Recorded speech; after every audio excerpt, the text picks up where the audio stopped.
Welcome back to Voice of Disruption. I'm Ken Rutkowski. Joining me is Bart Baggett, who does magic. No, you're not a magician. No, wait, I'm being serious. You do magic. You do a couple of things.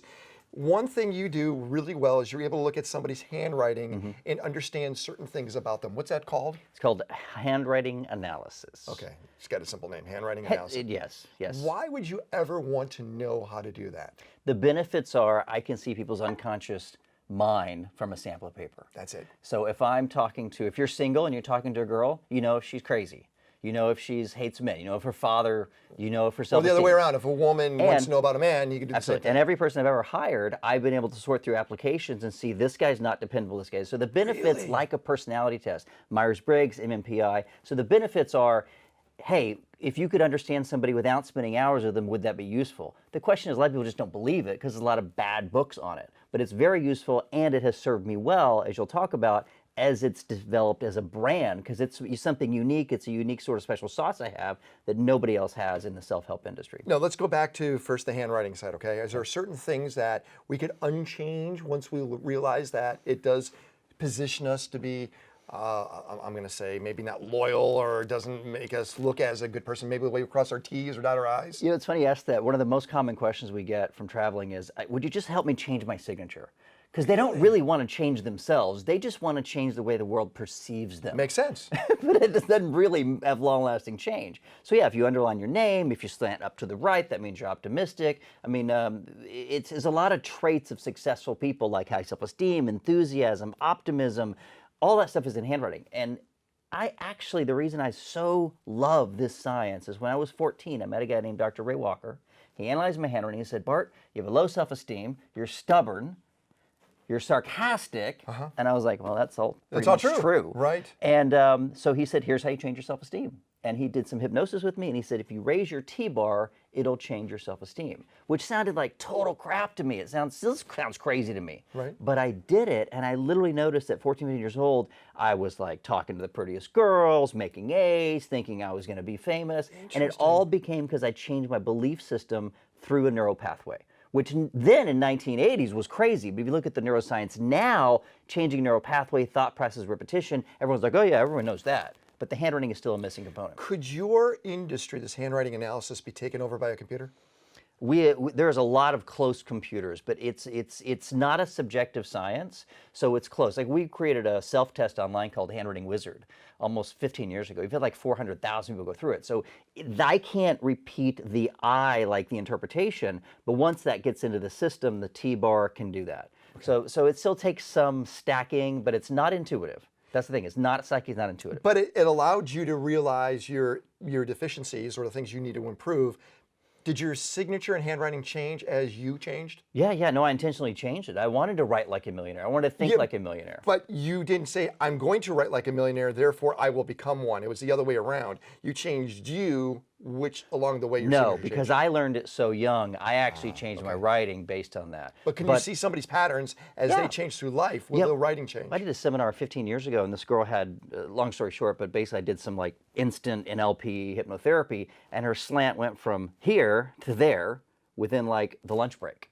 Wow. So literally her handwriting changed because she's like, wow, I no longer hate people. I didn't know it was such a major what indicator. Why wouldn't people like in HR use this? They do. They do, but less and less people are writing. But here's what I did differently, because there's just a lot of wacky people that read palms and do astrology, and they say, I'm also a handwriting expert, so it gives it a bad name. Okay. But I combined NLP, hypnosis, personal development, and handwriting. So now I use all this sort of neuroscience to say, hey, here's a way you can design your life, and let's start with the unconscious mind.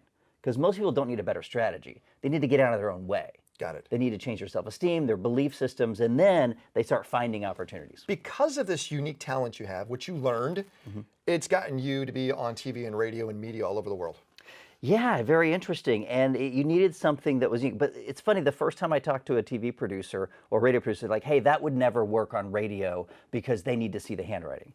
And the TV guy, well, that'd be kind of boring. Well, 1,600 shows later, what I discovered was if you're entertaining, if you're engaging, and you're enlightening, they will put the camera on you. Makes sense. And they'll talk about it. So whether or not they believe in it or not, as long as you can provide an entertainment value, they'll put you on radio TV. Now, I had to learn how to create revenue from that.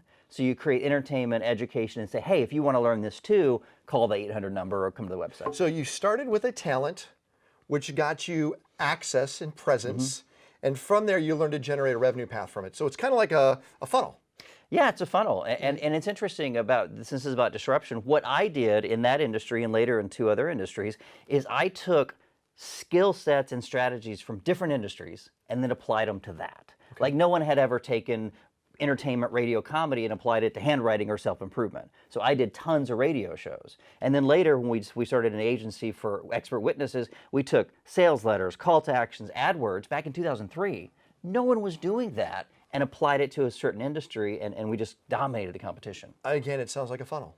It is a funnel. It's really a customer journey. But what we did is use the tactics from one industry and applied them to an industry that didn't know it yet. But we hear, and I want to use this term funnel over and over again because we see people like Tony Robbins talk about his funnel. You know, he goes from a large group to a smaller, to where they're almost laser focused and they actually pay an extortionate amount of money. $500,000 you can hang out with them. And then for $400 you can go to a seminar and be one of 10,000 people. And for $200 you can get a bunch of videos. In a lot of ways, even the health club you go to, they bring you in under a free week, try it out. From there, they get you in, then they get you a trainer, then you get you in a meal plan. There's a funnel. Not everybody's going to do it, but the smaller amount's going to pay a premium. Well, it's usually free here, and then here it's a really high premium. And it's a customer journey, it's a funnel, and it's not a new concept, but now that internet marketing, they've kind of labeled it, and there's different phases of it. In the health club, it's a journey into a continuity program. In a marriage, it's a journey from that girl doesn't know me to can I have a first date? Would you have a second date? Hey, would you marry me? Let's have kids. By the 3rd date, you ask for marriage? I've never asked anyone to marry, but because I fear the 6th step, which is divorce. No. That's the reason I haven't. It's not inevitable. That doesn't. But the whole process of understanding the funnel, it almost takes somebody on the outside to see it, or is it easy to see it while you're in it? No, I need help with my own funnels. Like some of my own businesses, like the Handwriting University brand's 20 years old. Yeah, I often hire consultants and say, where am I missing? Because it's hard to see the forest and the trees. But I can come into your business and go like, see it right away. What's the pain point? What are they attract? Why are they coming in? You know, they normally don't come in and say, let's get married. They normally come in because they've got one particular problem. Like for example, a dentist I work with, people come in because they want a straight teeth, or they got a pain. But what she really wants is to be their core dentist. Like, that customer lifetime value is $10,000, $12,000.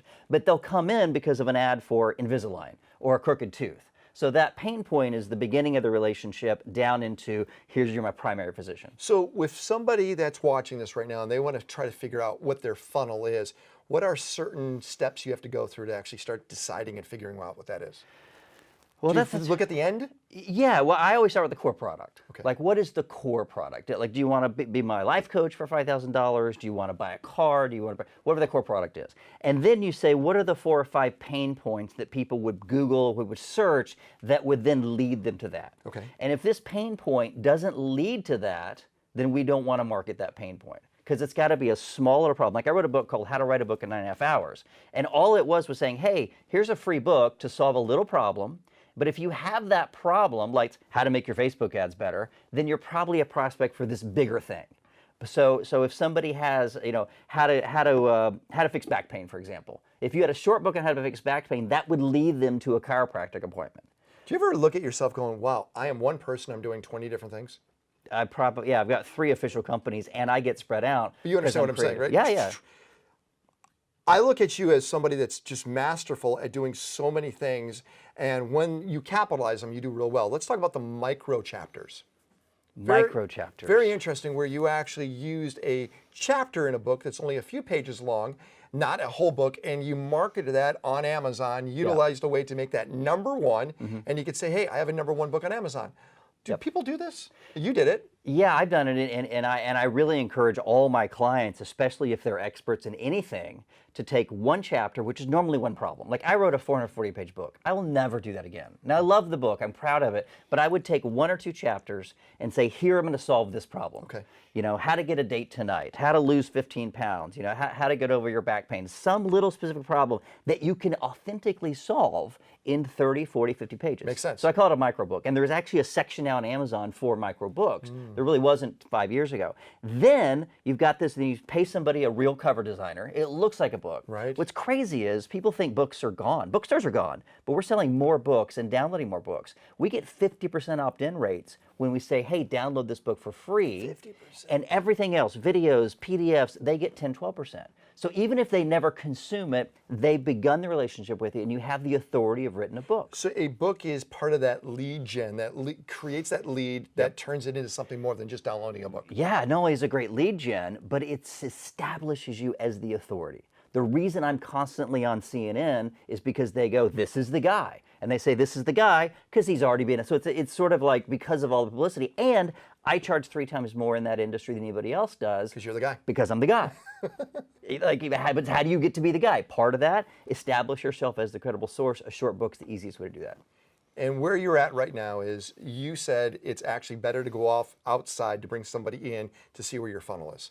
Yeah, absolutely. Even on yourself, you said, right? Yeah, especially new projects, because you build something really new or you think about it, you want somebody else. So I've got some brilliant people around me, and thanks to you and a lot of our friends, they've got huge companies doing things in similar niches. So I ask them for help, I pay them for help, and they come in and say, this is where your weaknesses are. Where do people find Bart Baggett? I would go to bartbaggett.com. It's pretty easy. That's it. And there's just, I have so many different things, but if you're a consultant or you're an author, you're a speaker, go watch the webinars on that. If you're interested in handwriting, go buy one of those basic courses. I mean, there's a lot of cool stuff there, but that's probably the point people can find out more about me. I think the key is this. If you can see where that funnel is in your business or your life, you can find those golden opportunities at the very bottom. Golden opportunities, and then build a system that's automated so you don't have to work 9 to 5. People will come find you, they'll be attracted to you, and they'll pay you money. And you could work from anywhere in the world, too. We've done that. We like that. You're doing that now. Bart Baggett, thanks a lot for hanging out with us. Thank you. Voice of Disruption, much more when we come back.